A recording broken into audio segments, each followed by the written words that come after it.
จะได้อะไรถ้าเขาทำแบบนี้ทุกวัน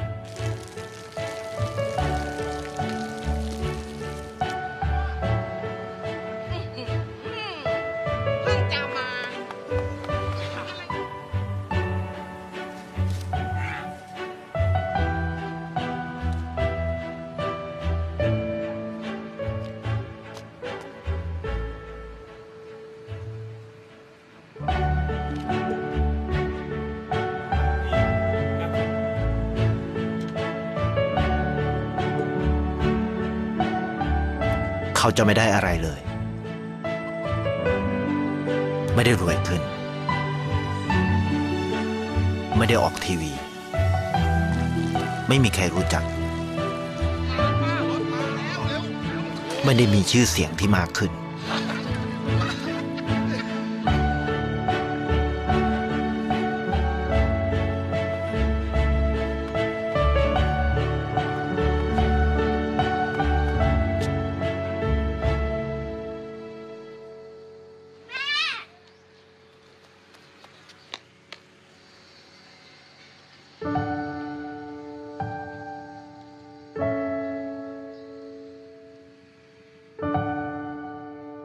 เพราะสิ่งที่เขาได้คือได้แค่ความรู้สึก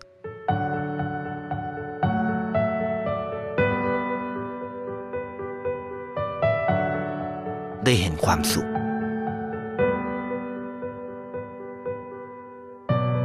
ได้เข้าใจ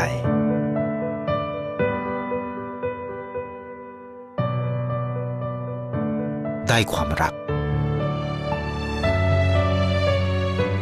ได้ในสิ่งที่เงินซื้อไม่ได้ได้โลกที่สวยงามกว่าเดิม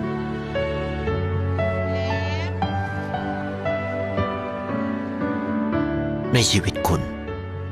อะไรคือสิ่งที่คุณต้องการมากที่สุด